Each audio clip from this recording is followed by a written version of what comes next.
I had been planning this holiday for months, ever since my breakup with Megan. I wanted to get out of the country and do some backpacking around Indonesia, hoping it would help me clear my head. So, I booked some flights, saved up some money, and boarded the plane at Brisbane Airport. My boss was extremely understanding and granted me additional leave. I hadn't taken a proper holiday for nearly 3 years, so I had a few months in the bank already. Megan and I had been saving for an apartment in downtown Brisbane, which meant that we had been living frugally. One of the reasons she wanted to break up was we never did anything or went anywhere. Oh, the irony. But I had no idea what I was in for when I boarded my flight on that sunny Brisbane afternoon. I took my seat next to the window, just past the wing and engine, otherwise known as the cheap seats. The row of seats was 3 sets of 3 across, and I was the first one there. I was soon joined by a middle-aged woman travelling alone, and an Indian man whose wife and 2 children were in the middle row next to him. The cabin was filled with excited energy as the Boeing 787 taxied down the runway into position before accelerating and taking off, the wings shaking slightly as we climbed higher into the sky. As the plane levelled off, I settled into my seat, hoping to catch some sleep before we reached our destination. The flight was scheduled to take approximately 6 hours, and we were set to land at around 7 p.m. local time. I couldn't wait to finally reach my destination and start exploring the beautiful country of Indonesia. I had booked a room at a backpackers hostel for the first 2 nights of my trip. It was an affordable option that would allow me to meet other travellers and potentially make some new friends. I was anticipating a night socialising with my new roommates and thought a few hours shut-eye now would pay dividends much later on. I heard the lady next to me say excuse me to the Indian gentleman before heading down the cabin towards the bathroom. My eyes were already closed, and as I listened to the drone of the engine, I slowly drifted off to sleep. I awoke a while later when the plane jolted a little. I rubbed my eyes and checked my watch. We had been flying for about 2.5 hours. I clicked the screen on the seat in front of me and accessed the plane's GPS feature, and discovered we were halfway over the Northern Territory, a little above Alice Springs. I noticed the lady next to me had left her seat again, and the family in the middle row was chatting away excitedly, while the father slept in the seat in my row. Resting my head against the window, I felt the plane's vibrations against my forehead. Outside, the skies were still clear with scattered clouds.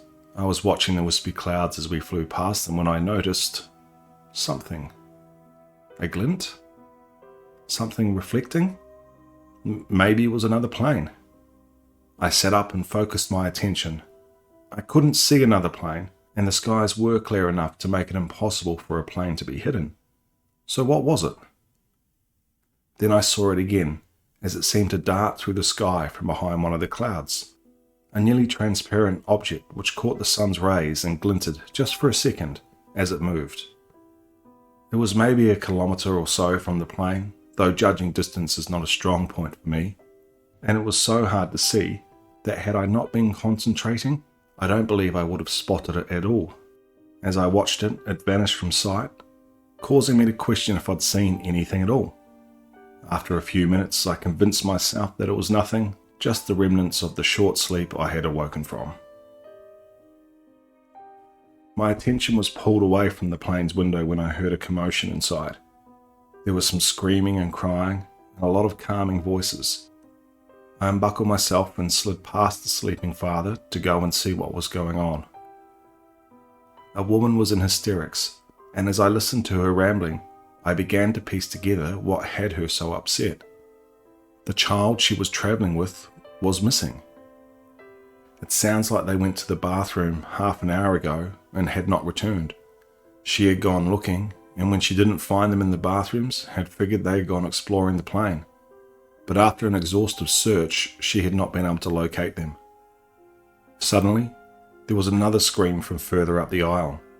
I followed some cabin crew as they rushed to attend the distressed passenger. This time, it was even more bizarre.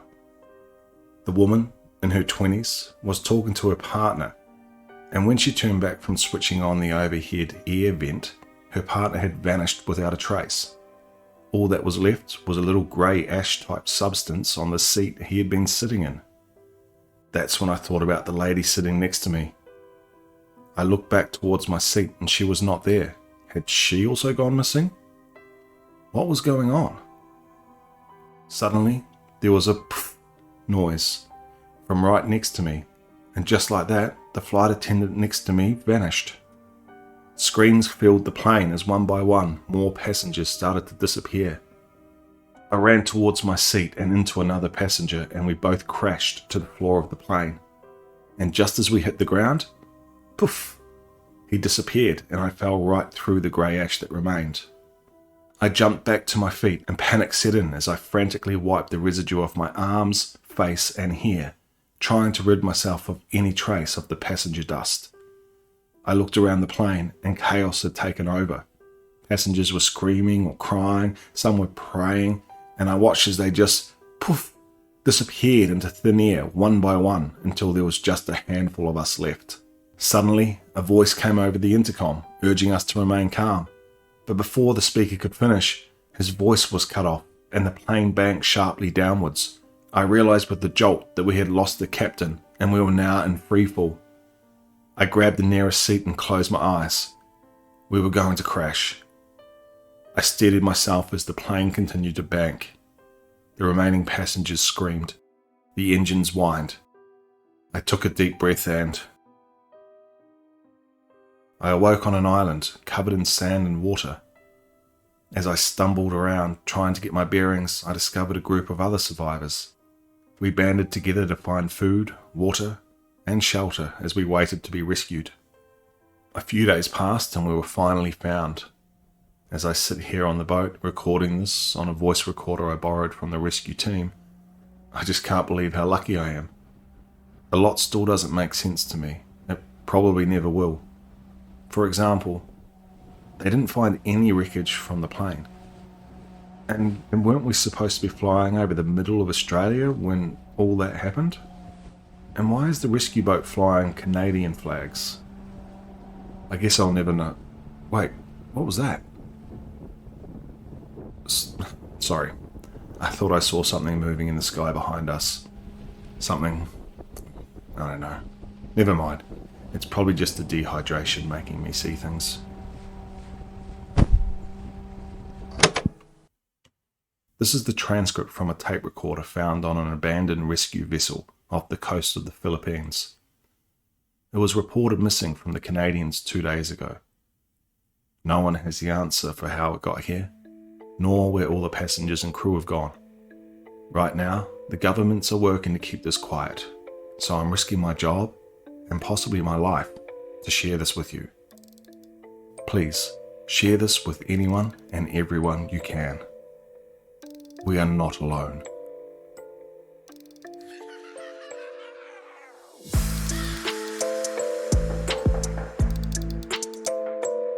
Thanks for listening. That was an original horror story by yours truly, One More Nightmare. If you like this story and others like it, please subscribe.